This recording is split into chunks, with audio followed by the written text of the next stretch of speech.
سڵاوتان لێبێ خۆشەویستان. لەم زنجیرە ڤیدیۆیەدا هەوڵ دەدەین کورتکراوەی زنجیرە کتێبێک بڵاو بکەینەوە. ناونیشانی کتێبەکەمان مەملەکەتی شەیتانە کە لەلایەن نووسەری بەناوبانگ ماکوان کەریم کاری نووسینی بۆ کراوە. ئامانجی نووسەر لە نووسینی ئەم کتێبە ئەوەیە کە چەواشەکارەکانی سیحر و جادوبازی ئاشکرا بکە. هەروەها ئەم کتێبەی نووسەر باسی کۆمەڵێک ڕووداوی زۆر سەیر لە خۆ دەگرێ کە خودی کەسایەتی ماکوان کەریم بەشداری مەیدانی لەم ڕووداوانەدا کردووە و لە کتێبەکەیدا بۆمانی باز دەکا. و نووسەر دەڵێ کە ڕووداوەکانی نێو ئەم کتێبە لە ژیانی ڕاستیدا بەسرم هاتووە و تەنها ناوی کەسایەتیەکانی نێو کتێبەکەی گۆڕیوە، ئەوێش بۆ پاراستنی نازنامەی کەسایەتی ڕاستەقینەکان. هەروەها کۆمەڵێک زانیاری زۆر لە خۆ دەگرێ سەبارەت بە چۆنێتی مامەڵەکردن لەگەڵ بابەتی جنۆکە و سحر و جادوبازیدا. و ئەگەر هەر تاکێک تووشی حاڵەتێکی لەو بابەتە بۆیەوە چۆن بتوانێ مامەڵەی لەگەڵدا بکە. ئەمانەی باسمان کرد زانیاریە گشتیەکانی کتێبەکەن. لەم ڤیدیۆشدا باسی بەشێکی بەرگی یەکەمی کتێبەکە دەکەین و بۆ تێگەیشتن لە تەواوی چیرۆکەکە دەتوانن بینەری بەشەکانی تری چیرۆکەکە ببن لە ڤیدیۆکانی پێش و ترماندا. بەڵام بیرتان نەچێت دەتوانن پشگیری زیاتریشمان بکەن بۆ بەردەوام بوونمان، ئەوش لە ڕێگەی لایککردنی ئەم ڤیدیۆیە و دەتوانن سبسکرایبی کەناڵەکەشمان بکەن بۆ ئاگادار بوون لە هەموو چالاکیەکانمان. ئێستاش با دەست پێ بکەین. چیرۆکەکەمان بەم جۆرە دەست پێ دەکا. ماکوان دەڵێ دوای ئەوەی لە گەشتەکەم گەڕامەوە لە دارستان ئانایی کچم بەدەست حەسقی لەو بینی، بۆیە بەپەلە ڕام کرد. ئەوەندە خێرا ڕام کرد هەرچی مووی گیانم هەبوو بەرز بوونەوە. ئەوەندە بە تووڕێی ڕام کرد وتم هەر دەیخنکێنم، بەڵام کە نزیک بوومەوە ئەو ڕای کرد و دیار نەما. بۆیە خێرا تەلەفۆنم بۆ ماڵەوە کرد و بە خێزانم وت ئایا هیچمان پێویست نییە؟ هیچ خۆم تێک نەدا و هەستم کرد خێزانم زۆر ئاساییە. هاوسەرەکەی ماکوان وتی نەخێر هیچمان پێویست نییە. ماکوانش وتی ئەی ئانا چی دەکا؟ خێزانەکەی لە وەڵامدا وتی یاری دەکا. ماکوانش وتی ئادەی بم دەرێ با قسەی لەگەڵ بکەم. دواتر ماکوان بە ئانایی وت هیچت ناوێ بۆت بکڕم؟ ماکوانش بۆیە ئەو قسانەی دەکرد بۆ ئەوەی دڵنیا ببێتەوە لەوەی کە ئەو دیمەنی بینی بووی ڕاز نەبووە. ئانا ئەوتی بابە بۆی نینۆکم دەوێت، لەگەڵ کێکم دەوێت و دۆندرمەشم دەوێت، لەگەڵ چەند شتێکی تریش. ماکوانش وتی هەناسێکی خۆشیم هەڵکێشا و سوپاسی خودای گەورەم کرد و لە دڵی خۆمدا وتم من دەبێ پەیوەندی بکەمەوە بە عەلی یەمەنی بۆ ئەوەی ئەو ڕەوشەم بۆ تەفسیر بکە، چونکە هەر بەرگەی دوو جاری تری وا دەگرم. دواتر تەلەفۆنم بۆ عەلی یەمەنی کرد، بەڵام چەند زەنگم بۆی لێدا هەڵی نەگر. دوای کەمێک نامەیەکی بۆ ناردم و وتی من لە یەمەنم، ئەو مانگێکە گەڕاومەتەوە بۆ یەمەن و بەم نزیکانەش دەگەڕێمەوە. ماکوان وەڵامی نامەکە دەداتەوە و دەڵێ باشە ژمارەکەی یەمەنتم دەرێ با پەیوەندیت پێوە بکەم. عەلی لە وەڵامی نامەکەدا نووسی بووی من لە سەعودیم و دوو ڕۆژی تر دەگەڕێمەوە بۆ یەمەن، ئەو کاتە ژمارەکەی یەمەنت ئەدەمێ. بەڵام ماکوان وتی ئیشم پێتا ژمارەکەی سعودیم بدەرێ و دەمەوێت قسەت لەگەڵ بکەم. دوای ئەوەی ژمارەکەی بۆ ماکوان نار، ماکوانش هەموو ئەو شتانی بۆ باس کرد کە بەسەریدا هاتبوو لە بینینی ئاسک و ئافرەت و بینینی ئانایی کچی بەدەست جنۆکەوە. عەلی لە وەڵامدا وتی زانیاریم نییە، با بگەڕێمەوە قسەت لەگەڵ دەکەم.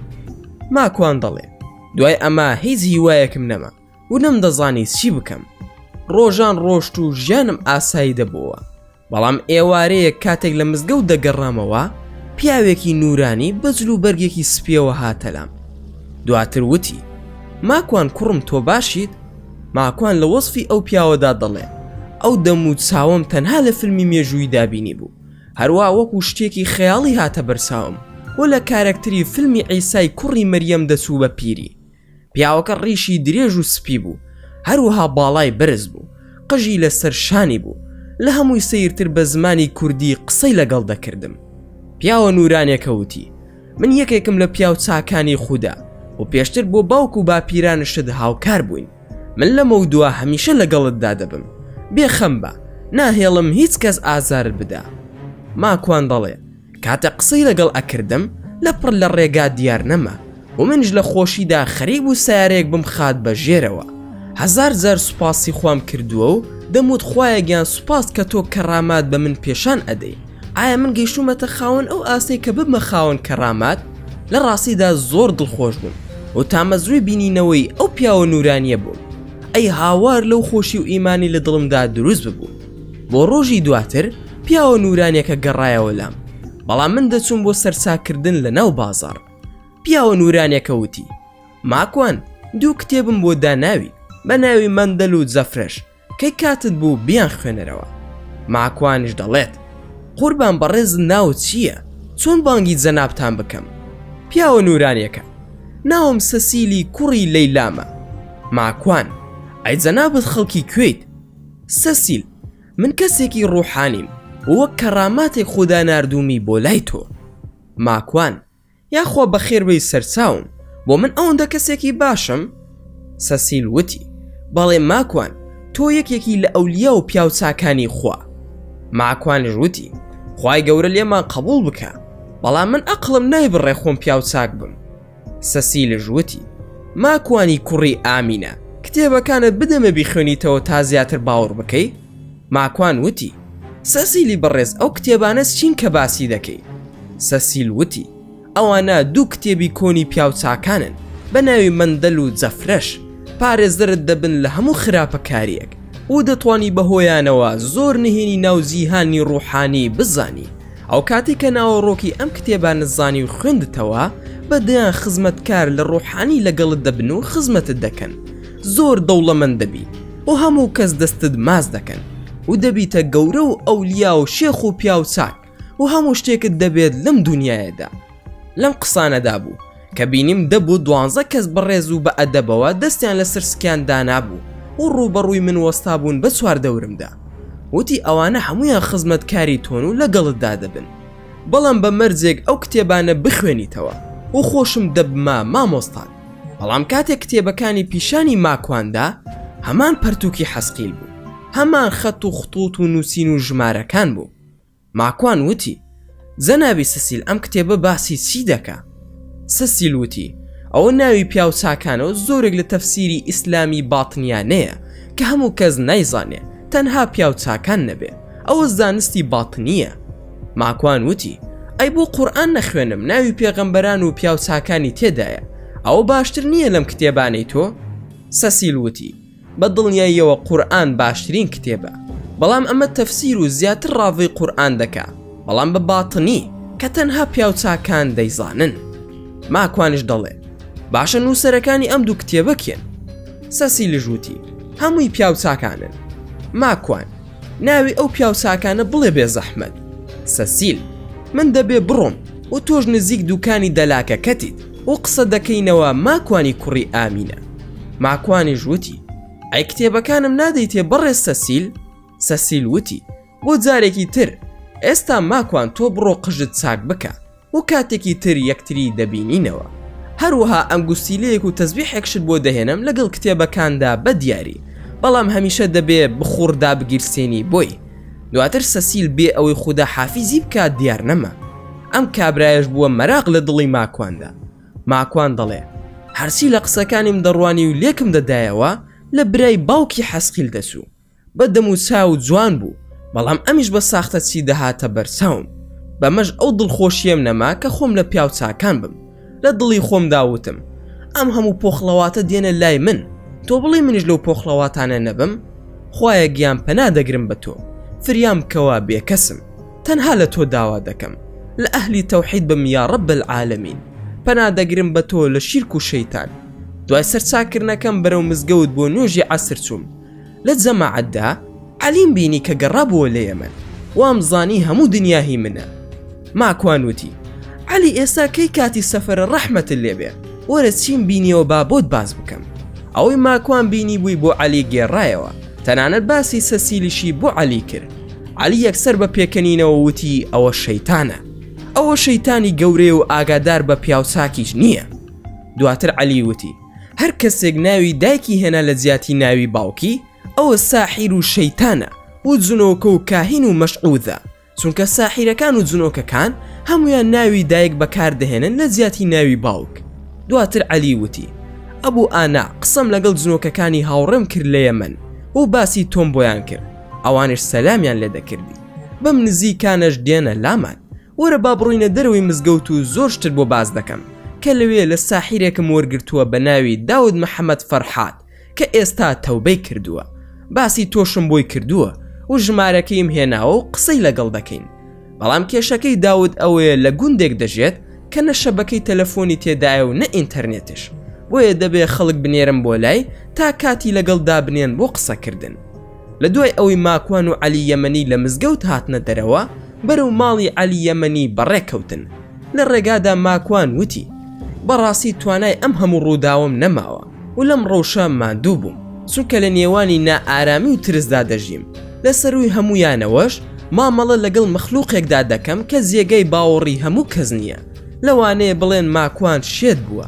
جا بۆیە ئەبوو حەسەن هەوڵ دەدەم ئەوەی وەری دەگرم لە قورئان و سوننەت بێ جا تۆش هاوکاریم بکە بەوەی لەو پێوەرە دەرنەچێت ئینجا دەمەوێت بزانم بۆچی ئەم جنۆکانە لە منیان پێچاوە و لەناو ئەم هەموو جیهانەدا ڕوویان کردوتە من پەیوەندیان چییە بە منەوە عەلی ژووتی ئەبوو ئانا مەرز نییە پەیوەندی بە جنۆکە و جیهانی ئەوانەوە هەبێ بەڵکو لەوانەیە مرۆڤەکان بیانەوێ ئازار بدەن یاخود بتکەن بە ساحیر ماکوان ژووتی جا من خراپم بۆ کێ هەبووە بۆ ئەیانەوێت ئیلا ئازاری من بدەن هەز ناکەم من دوژمنێکی ئاوا گەورەم هەبێ ئەنجا من خۆم دەزانم کە بوون بە ساحیر کافر بوونە و یەکێکە لە تاوانە گەورەکان ئەی چۆن من دەبم بە ساحیر و خۆم کافر و بێدین دەکەم عەلی ژووتی جارێک کێ ناڵێ ئافرەتێک حەزی لێت نییە و بیەوێ سیحر و جادود لێ بکە بۆ ئەوەی نێوانی خۆت و خێزانەکەت تێک بدە چونکە ساحیرەکان هەمیشە نێوانی خەڵکی تێک ئەدەن خۆ ناتوانن نێوانی خەڵکی باش بکەن لەبەر ئەوەی ئەوانە لە جیهانی شەڕ و خراپەکارین خۆی پەروەردگاریش لە قورئاندا ئەوەمان بۆ باز دەکا کە کاری یەکەمی ساحیرەکان جیاکردنەوەی ژن و مێردە لە یەکتری وەکو هەمیشە خەڵکیش باسی دەکەن کاری ساحیرەکان ڕەشکردنی ژن و مێردە لە بەرچاوی یەکتری عەلیش درێژی بە قسەکانی داوتی یاخود کەسێکی بێدینە و ڕقی لێتە و دەیەوێ ئازارت بدە یاخود کاریگەریت هەیە لەسەر خەڵکی ئەوانیش دایانەوێ ئەو کاریگەریەت نەهێڵن یان دەستگایەکی مخابەڕاتن شتی تریش زۆر هەیە کە ناکرێ هەمووی باز بکەم ماکوان وتی ئەبوو حەسەن هێواش تێمگەێنە شتەکەم لەسەر قورس مەکەوە قسەکانت زۆر گەورە بوون بە جوانی با تێ بگەم مەبەستەکەشت لام ڕوون نییە عەلی وتی ئەو حاڵەتانی کە تۆ باسی دەکەیت و بەسرت هاتووە بۆ چی دەکەمەوە حەسقیل کە سەرەتا خۆی نیشان داویت ئەوە دڵنیا بە بۆ ئەوە بووە بچێتە ناو لاشتەوە بۆ پێشتر کاری لەسەر کردویت بەڵام لەبەر ئەوەی نەیتوانیوە ئەو کارە بکە بۆیە ناسار خۆی ئاشکرا کردووە بۆ ئەوەی هەڵت بخەڵەتێنێت و لە ڕێگایەکی ترەوە بچێتە ناو لاشت کاتێک کە ئەوەشی بۆ نەکراوە شەیتان خۆی هاتووە بۆلات ماکوانی ژووتی بۆچی ناتوانێت بێتە لاشەی منەوە ئایا چوونە ناو لاشەی من ئەوەندە قورسە ئەی ئەو شتانەی تر کە لە دارستانەکە بینیم لە ئافرەت و ئاسک و سەگ کە دیو من ئەی ئەو شتانە چی بوون عەلی وتی بە دڵنیاییەوە چوونە ناو لاشەی تۆ قورسە چونکە تۆ لە دوای نوێژەکان زیکرەکان دەخوێنی ئەوەش قەڵایەکی گەورەیە بۆ تۆ هەروەها ڕۆژی بەلایانی کەمەوە 5000 ئایەتل کورسی دەخوێنی بێزگە لەوەش کەسێکی ئیماندار و خواناسی نوێژەکانت دەکەیت و بە ڕۆژوو دەبی هەروها حەزی ماڵی خودداشت کردووە ئەوەش هەمووی قەڵغان و پەرژینە بۆ پاراستنی تۆ لە خراپەکاری و شەیتانەکان ئیتر شەیتان و جنۆکە تەنها ئەتوانن وەسوەسەت بۆ دروست بکەن بەڵام ناتوانن بێنە ناو لاشت سەبارەت بە ئافرەت و ئاسک و سەگەکان ئەوانە هەمویان شەیتان بوون هەمووی هەڵخەڵەتێنەرن بۆ خەڵکی ئیمان لاواز ئەویش بۆ سەرسامکردن و چوونەوە بۆ ئەو جێگایانە ئەمەش زیاتر بۆ شیکار دەکەم ماکوان قسەکانی پێبڕی و پرسیاری لێ کردووتی باشەوە گریمان ناتوانن لە من نزیک ببنەوە ئایا ئەتوانن ئازاری ماڵ و منداڵەکانم بدەن عەلی ژووتی ئەشێت ئازاریان بدەن بەڵام بە مەرجێک ماڵ و منداڵەکە دوور لە خوا بن یاخود بە گوێرەی پێویست پابەند نەبن بە ئاینەوە و مولتەزم نەبن هەروها خۆیان بوار بۆ شەیتان و جنۆکەکان بکەنەوە بەڵام ئەگەر خواناز بوون وەک هەر موسڵمانێکی ئاسایی ئەوە ناتوانن نزیکیان بکەونەوە بەڵام ئەگەر پەیمانت پێدان و کارت لەگەڵ کردن و کاریان لەگەڵ کردی ئەوە ئەگەر خۆشن نەکوژن ماڵ و منداڵەکەت لەناو دەبن چونکە خۆت ڕێگات بۆیان کردوتەوە ماکوان وتی پەنادەگرم بە خودا لەو جۆرە کارانە خوای پەروەردگار بمان پارێزێ. ئەی ئەو شتانەی تر کە باسم کرد لەسەر ئافرەت و ئاسک و سەگ یان ئەوەی کە حەسقیلم بینی لە دوورەوە منداڵەکەمی بەدەستەوە بوو، ئەی ئەو شتانە چی بوون؟ عەلی ژووتی شتێکی هەروە ئاسان نییە، جیهانی شەڕ و تووشمان بووە و دەبێ خۆمان بپارێزین، چونکە ئەوان دوژمنایەتێکی کۆنیان هەیە لەگەڵ ئێمە و دەیانەوێت تۆڵەمان لێ بکەنەوە. پاشان ئەوەی تۆ بینیوتە بەسەر خەڵکی تر ڕوویداوە. بۆ نمونە هەمان کار لە منداڵیدا لەگەڵ ساحری گەورەی یەمەنی داود محەممەد فەرحاد ڕوویداوە کە تا ئێستاش لە ژیاندایە و تەوبەی کردووە. لە مێژوشدا حەسەنی کوڕی سەباح و ئیبن و عەتاش کە دروستکەری باتنین و لە شیعەی فاتمیەکانن، ئەوان گواستیانەوە بۆ واقعی سەرزەوی و لە جنۆکە و شەیتانەکانەوە وەریان گرتووە، باخیان دروست دەکرد و ئافرەتیان تێدەکرد و خەڵکیان بە هۆکاری حەشیشا خومار دەکرد. دەڵێن بۆ یەکەم جار گوڵی خاشخاش شیعەی فاتمی یان ئیسماعیلی یان شیعەی حیشاشی دۆزیانەوە. لە ڕاستیدا جنۆکەکان دۆزیانەوە کە ئیمامی غەزالی لە کتێبی فەضائح الباطنیە باسی لێوە کردوون، بەکاریان دەهێنا بۆ خومارکردن و سەرخۆشکردنی خەڵکی، ئەوش بۆ ئەوەی هەرچی کاری پیاوکوشتن و تیرۆرە بیکەن و بە زووی بگەڕێنەوە بۆ ئەو باخە، چونکە حەشیشەیان لێ دەبڕا و نەیان دەتوانی لەو باخە دوور بکەونەوە، بۆ ئەویان بوو کە بچنە هەر جێگایەک بە زووی بگەڕێنەوە. هەروها پڕیان کردبوو لە ئافرەتی جوان، هیچ شیعەیەکی باتنی نەی دەتوانی لەو گروپات زیا ببێتەوە، یان خۆی دەکوژ یان بە زووی دەگەڕایەوە بۆ باخەکەی. حەسەنی کوڕی سەباح و ئیبن و عەتاش ئەوان ئەو باخیان بەکارهێنا کە سەرەتا بیرۆکەکە لە شەیتان و جنۆکەوە وەرگیرا بوو، بەڵام باخ و باخاتی جنۆکەکان خەیاڵیە، هیچت بۆ ناکرێت لەگەڵ ئافرەتەکان و ئاژەڵەکاندا. اینجا زۆر جار مەرز نییە ئافرەتی جوان نیشان بدەن، بەڵکو زۆر جار ئەهلی سەلەف گێڕاویانەتەوە لەو بارەیەوە کە جنۆکەکان خۆیان کردووە بە ئەسپی زۆر جوانی عەرەبی یاخود حوشتری بەناوبانگ یان زۆرە ئاژەڵێکی تر، بۆ نمونە لەو ئاسکە جوانانەی کە تۆ بینیوتە. ماکوانی ژووتی ئەمانەی باست کرد بنەڕەتێکی هەیە لە قورئان و سونەتدا، زاران خۆیان کردووە بە ئەسب، ئایا ئێستا ناتوانن خۆیان بکەنە ئۆتۆمبیل و فڕۆکە و ئامێری سەرنج ڕاکێش؟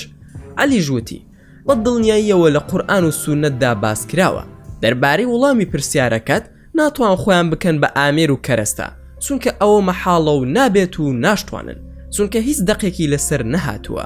بەڵام بۆ ئەوەی بستنە سەر شێوەی ئاژەڵ و مرۆڤ بێگومان دەتوانن یان لە ڕێگەی پەیکەرێکەوە یان خوددارێکەوە یان وێنەیەکەوە دەنگ دەربکەن. ئەمانە لە قورئان و سونەتدا بوونیان هەیە. بەڵگەی یەکەم لە قورئاندا کە خۆیان دەخەنە سەر شێوەی مرۆڤ لە سوورەتی ئەنفالدایە لە ئاەتی ژمارە 38. پاشان عەلی فەرموودە بەناوبانگەکەی ئەبوو هوڕەیرەی باس کرد کە شەیتان دەگرێت و لە کۆتاییدا فێری ئاەتل کورسی دەکات. هەروها عەلی بەڵگەکانی لە قورئان و سونەت بۆ ماکوان کەریم باس کرد، بەڵام لە پڕ تەلەفۆنەکەی ماکوان زەنگی لێدا و خێزانی پەیوەندی پێوە کرد. خێزانەکەی بە ماکوانی وت ماکوان لەکوێیت؟ ئەتوانی زوو بیتەوە؟ ئانا ئەتایەکی زۆری لێ هاتووە. ماکوان وەڵامی دایە وتی ئێستا خێرا دەگەڕێمەوە و دەیبین بۆ نەخۆشخانە. عەلی وتی ماکوان زۆر هەڵەمان کرد، ئەو قسانەمان کرد، چونکە جنۆکەکان گویان لێبوو، نەدەبوو بەو شێوەیە قسە بکەین، بەڵکو دەبوو هەندێک ڕێڕەوی تایبەتم بگرتایەتە بەر لە زیکر و وردەکان، بەڵام لە بیرم چوو، بۆیە دڵنیام ئاگیان لە قسەکانمان بووە. ماکوانش دەڵێ کە عەلی وای ود ئیتر من وەک شێتم لێ هات و بە پەلە گەڕامەوە بۆ ماڵەوە و عەلیش لە گەڵمدا هات. دوای ئەوی پێکەوە چوینە لای ئانایی کسم، بینیم پلەی گەرمی لەشی گەشت بۆیە 39 پلە و منداڵ کاتێک پلەی گەرمی لەشی بگاتە 40 پلە پێویستە ببرێتە لای دکتۆر. خێزانەکەی ماکوانش وتی ساردەمەنی زۆری خوارد و قورگی هاتۆتە یەک، خۆم دەزانم هۆکارەکەی ئەوەیە و زۆریشم پێی وتووە، بەڵام بە قسەی نەکردم تا ئاوانە خۆشکەوت. ماکوان وتی یا ڕەبی خودایە تەوەکولم هەر بە زاتی تۆیە و لێم خۆش بە، تۆم هەبێت هەموو کەون هیچە، بەڵام لە تۆ دوور بم مێرولەیەکش دەمخا، یا معبودم تەنها و تەنها بڕوان بە زاتی تۆیە. دواتر ماکوان هەندێک ڕوقیەی شەرعی بەسەریدا خوێن، دواتریش عەلیش بەسەریدا خوێندی. دواتر ماکوان پەیوەندی بە بەڕێوبەری کارەکەیەوە کرد و ئاگاداری کردەوە کە لەوەی کە ناتوانێت بسێت بۆ کارەکەی، ئەوێش بەهۆی کچەکەیەوە. ماکوان بۆیە ئەو کاری کرد چونکە دەترسا لەوەی کە کچەکەی پلەی گەرمی بەرزتر ببێتەوە. ماکوان دەڵێ سوپاس بۆ خوا نیو کاژمێری نەبەر، دوای ڕوقی شەرعەکەی من و عەلی شیفا بۆ کچەکەم هات لەلایەن پەروەردگاری شافیەوە و پاشانش دایکی شەربەتی تای پێدا. سوپاس بۆ خوا ئانا باش بوو، دواتر پێکەوە لەگەڵ عەلی یەمەنی نانیان خوار، دواترش عەلی ڕۆشتەوە، بەڵام لە ماڵەوە هیچیان باز نەکرد لەبەر ماڵ و منداڵ. ماکوان ئەڵێ ڕۆژەکانی ژیانم ئاسایی بوونەوە، تاکو ئێوارەیەکی ڕۆژی شەممە لە ماڵەوە دانیشت بووم، کەسێک پەیوەندی پێوە کردم بە ژمارەیەکی دیار بە ناوی شێخ شاهین و دوای سڵاوکردن داوای ئەوەی کرد بمبینێ. شێخ شاهین: کێشەم هەیە لەگەڵ برادەرێکدا، دەمەوێت بۆمان چارەسەر بکەی. ماکوان: تەشریف بێنن بۆ ماڵەوە و لە خزمەتتاندا دەبم. شێخ شاهین: مەمنون دەبین ئەگەر بیت بۆ قاوەخانەیەک لە بازار لەویانە دانیشتوین. ماکوان دەڵێ: وتم باشە، بە خۆشحاڵیەوە لە خزمەتتاندا.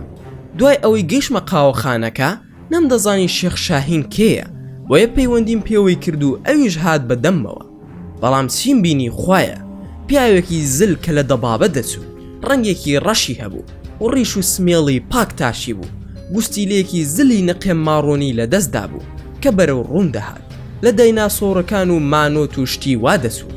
ئەوەنە زل بوو خەریک بوو ڕابکەم، بەڵام ئەو وەک احترام هات بۆ لام.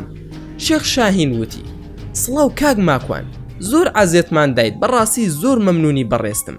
فەرموو با بڕۆینە سەر ئەو مێزە. لە تەنیژ مێزەکەوە دوو جانتا دانرابوون. ماکوان وتی: زۆر سوپاس کاک شێخی بەڕێست، ببوورە بەڕێستانم نەبینیەوە لەم شارە، ئێوە لەکوێ دەژین؟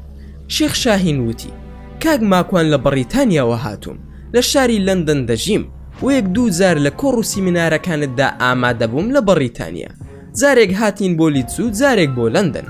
ماکوان کەریم وتی: خۆشحاڵ بووم، بەڵام سەیرە جەنابتانم نەبینیەوە لە کۆڕ و کۆبوونەوەکانمدا. بە هەر حاڵ دەی قوربان، با بچینەوە ماڵەوە و پشوو بدەین، ئەی بۆسی کەسی تری لێ نییە، کێشەکەت لەگەڵ کێدایە؟ شێخ شاهین وتی: کاک ماکوان، سوپاسی لوتفت ئەکەم و کێشەکەشم لەگەڵ تۆدایە. ماکوان وتی: من بۆ قوربان، خوا نەخواسە ئەگەر حەقێک یان پارەیەکت لە لای منە با بدەمەوە. ماکوان دەڵێ: لەو کاتەدا خەیاڵم بەلای پاڵتاکدا چوو، وتم بڵی لە پاڵتاکدا ژووری هەبوو بێت و دڵم عاجز کردبێت بە قسە، ئێستاش هاتبێت تۆڵە بکاتەوە. بە هەر حاڵ پێش ئەوەی قسە بکە، بە هێواشی دەستم برد بۆ گڵاسە ئاوەکە و بردم بۆ دەمم، وتم نەوەک پەلامارم بدە، با هیچ نەبێ ئەو گڵاسە ئاوە بەسەریدا بشکێنم. شێخ شاهین وتی: کاکە ماکوان، جەنابەت پیاوێکی ئاخڵی و لەناو خەڵکدا زۆر ناسراوی، ئێمە گروپی چاوی ئازادین و چەندین جار هەوڵمان داوە جەنابەت ببیتە ئەندام لە لامان، بەڵام دەرفەت نەڕەخساوە، یاخود نەدویستووە بیتە لامان. لە کاتێکدا هەموو ئەندامەکانمان خۆت ئاسایی پیاوچاک و خواناسن لە ناومان. ماکوان دەڵێ: سوبحان الله، یەکسەر هەستم کرد لە کۆمەڵی حەسقیل و سەسیلە، بەڵام هیچ خۆم تێک نەدا و پێم وت: لەناو ئەو پیاوچاکانی کۆمەڵەکەتان کەسی تایە من بیناسم؟ ئینجا پەیڕۆ و پرۆگرامی ئەم گروپەی ئێوە چییە؟ کوردیە و بۆ مافی ڕەوەی میلەتەکەمە یاخود بۆ چالاکی ئیسلامیە؟ شێخ شاهین لە وڵام داوتی: کاک ماکوان، ئەم گروپە گروپێکی کۆمەڵایەتیە، بۆیە لە هەر جێگەیەک نوێنەرێکمان دەبێت ئەو کەسانەی دەبنە نوێنەر کەسی خۆت ئاسایی بن و کۆمەڵایەتی بن و لە ناو خەڵکیدا دیار بن، پێویستە بۆ چارەسەری کێشەی خێزانی یاخود پرسە و سەرخۆشی یان ئاهەنگ بەدەم خەڵکەوە بچین، ئەمەش کاری ئەم گروپەیە. ماکوان وتی: ئەمە شتێکی باشە، بەڵام من لەم شاری خۆمان زۆر کۆمەڵایەتی نیم، چونکە زۆربەی کوردەکان خەڵکی ڕۆژهەڵاتی کوردستانن، هەروەها زۆربیان بێدینن و خودا هەر ناناسن، وێ من پەیوەندیم لەگەڵیاندا نییە و لە بازارش لە دوورەوە هەمویان دەڵێن ئەوە مەلا ماکوانە، وێ باوەڕ ناکەم من بە کەڵکی ئەو نوێنەرایەتیە بێم. ئینجا من خۆم پیاوێکی تووڕەم کە تووڕە بووم دوو دۆشاو تێکەڵ دەکەم، وێ بڕوا ناکەم بە کەڵکی ئەو کاری ئێوە بێم. لە سەروی هەموو شێوە من وەک میسڕی کار دەکەم، کاتژمێر حوتی بەیانی دەڕۆم و 9 شەو دەگەڕێمەوە. شێخ شاهین وتی: نابە پێچەوانەوە، کاک ماکوان تۆ دەبیتە شێخ، چونکە کوڕی شێخی و خەڵک دێنە لات و دەستت ماز دەکەن، تۆ فەرمان دەکەیت و ئەوانش جێبەجێی دەکەن. کێ حەدی هەیە سەیری ناوچاوی تۆ بکە؟ تۆ کوڕی پیاویت و لە پیاوچاکەکانی کێ دەتوانێت ئازاری تۆ بدە؟ تۆ شێخی هەمومانیت و دەیان کورد دەناسم لەم شارەدا تۆیان خۆش دەوێت. ماکوانش وتی: تۆ بە هەڵە تێگەیشتووی، چونکە لە بنەماڵی باو باپیرانمدا لە هەردوو لاوە یەک شێخی تێدا نییە. باوکم شیوعی بووە و لە پۆلی 6 سەرەتاییەوە ئەندامی چالاکی حیزبی شیوعی بووە، تا لە کۆتایی تەمەنیدا لەلایەن مامۆستا شارە زوور سەید ئەحمەد پێنجوێنیەوە خودای گەورە هیدایەتیدا. دایکیشم کۆمەڵە بووە و یەکەم بەیاننامەی کۆمەڵی ڕەنزدەرانی کوردستان دایکم لە شاری پێنجوێن هەڵی واسیوە. ئیتر نە پیاو چاکین و نەهیز و منیش باش خۆم دەناسم و تۆ من ناناسی و منیش لە ژیانمدا نەمهێشتووە کەس دەستم ماز بکات و نە دەستی کەسم ماز کردووە بێزگە لە باپیرم و یەک دوو کەسی تر کە مامۆستام بوون چونکە قابیلیان بووە ئەوانش زانستیان فێر کردوم دەربارەی ئەوەی کە ئەڵێ کێ حەدی هەیە قسە بە من بڵێ وەڵا کاکە حەدیان هەیە و ئەولاتریش خەڵکی کە تووڕە بوون ئامادەن 100 شەقیشم تێ هەڵدن شتێکی زۆر ئاساییە. ماکوان ئەڵێ بۆیە باسی ئەم شتانم کرد بۆ ئەوەی قسەکانم پێچەوانی قسەی شێخ شاهین بێ. دواتر شێخ شاهین دەستیدایە یەک جانتا پارە بەدەم قسەکردنەوە وەوتی ئەوە تەواضوعی خۆتە و جانتای کردەوە پڕ بوو لە پارەی تێکەڵا لە پاوەند و دۆلار و یۆڕۆ و کڕۆن. دواتر وتی جاکاک ماکوان گروپەکەمان ئەوەی بە دیاری بۆ ناردوویت بۆ ئەوەی واز لە کار بهێنیت و خەریکی کاری گروپەکەی ئێمە بی. ماکوان دەڵێ کە پارەکانم بینی دڵی بردم و هۆشم ڕۆژ بۆ لای پارەکان ناحەقم مەگرن چونکە زۆر بوو. وتم باشە ئیشەکە چییە؟ شێخ شاهین وتی شێخی گەورەمان پیاوی خواناس و خاوەن کەرامە سەسیل فێرت دەکا. ماکوان وتی ئەها ئەم پارەیە بۆ کڕینی دینەکەی منە بە ژیانەکەی ئێوە ئەو سەسیلەی تۆ باسی دەکەی شەیتانە. شێخ شاهین وتی چۆن قسەی وا دەکەی ئەوە پیاوچاکی خوددایە و لە ڕووە پاکەکانە کەراماتی هەیە و دەیەوێ پیاوچاکان کۆ بکاتەوە. ماکوان دەڵێ زۆر ڕقم لەو پیاوە بوو وام دەزانی ئەو باوکمی کوشتووە ئەوەندە پیس بوو بۆنی عەرەقی لێدەهات. ئینجا شێخەکەم لێ کردە و وتم کاک شاهینی بەڕێز بڕۆ بە گروپەکەت بڵێ ماکوان ناتوانێت ئەو کارە بکە. شاهین وتی ماکوان ئاخر دوایی دەتکوژن. ماکوان لە وەڵامدا وتی ئەگەر توانیان دەستیان خۆش بێ. شاهینش وتی من تا دوو بەیانیش لێرم هەر بە خزمەتت دەگەینەوە. ماکوان وتی بڕوا ناکەم کاک شاهین چونکە من کاری خۆمم هەیە و دەستمە سەر کارەکەم دەیزارێ لەسەر ئیزنت بۆ خۆشحاڵ بووم. ماکوان دەڵێ لەناو بازاڕەکەدا خۆم قایم کرد و چوومە ناو ئۆتۆمبیلی هاوڕێکەم و پێم وت بڕۆ وێنەی ناشرین ترین و زلترین پیاوی ناو ئەو قاوەخانەیەم بۆ بگرە. دوای کەمێک هاوڕێکەم هاتەوە و بینیم ڕەنگی زەرد ببوو. ماکوانش پێی بوو ئەوە چییە بۆ لێ هاتووە؟ هاوڕێکەی کاکە پێی زانیم خەریک بوو بمکوژێ. ماکوان وتی باشە سەرکەوە با بڕۆین و بە دەنگی بەرز ئایەتل کورسیم خوێند. هاوڕێکەی وتی چی دەکەی ماکوان خۆت دەتەقێنیتەوە؟ ماکوانیش وتی ناجنۆکە بە شوێنمانەوەیە با خۆمانیان لێ بزر بکەین و شوێن ئەو پیاوە زلە بکەوین کە ویستە دوێنەی بگری. هاوڕێکەشی وتی ئەو شتە زلە کێیە؟ ماکوان وتی ئەوە مدیری مخابەڕاتی کۆنی عێراقا کیمیایی کردووە بەسەر هەڵەبجەدا وەکو عەلی حەسەن مەجید وایە و تۆمەتبارە منیان ناردووە بۆ ئەوەی چاودێری بکەین. ماکوان دەڵێ هاوڕێکەم تێکەڵاوی حیزبی هەبوو و ئارەزووی لە کوردایەتی بوو کە ئەم قسانم بۆی کرد ڕاستەخۆ هەستی زوڵا لەبەر خاتری کوردایەتی ووتی چی لێ بکەین بیکوژین؟ ماکوانیش وتی دەیکوژین و لە ڕای خوا گۆشتەکەی تەوزیع دەکەین. هاوڕێکەشی وتی چیە ماکوان گاڵتەم پێ دەکەی؟ بەڵام ماکوان وەڵامی نەدایەوە و شوێن شاهین کەوتە بوو. دوای ئەوە بینیان شاهین لە هۆتێلێک دابەزی ئیتر شوێنەکەی شاهینیان زانی بۆیە ماکوان بە هاوڕێکەی وت تۆ بڕۆوە بۆ ماڵ. دواتریش ماکوان بەرەو ماڵی خۆیان بەڕێکەوت و لە ژێر پردەکەی نزیک ماڵی خۆیان سەسیلی بینی کە لە ژێر پردەکە دانیشتووە. لێرەش چیرۆکەکە ڕادەگرین پشتیوان بە خودا هەوڵ دەدەین لە ڤیدیۆکانی داهاتوودا تەواوکەری چیرۆکەکان باز بکەین و زۆر سوپاسان دەکەم کە تا ئێستا بینەری ڤیدیۆکەمان بوون.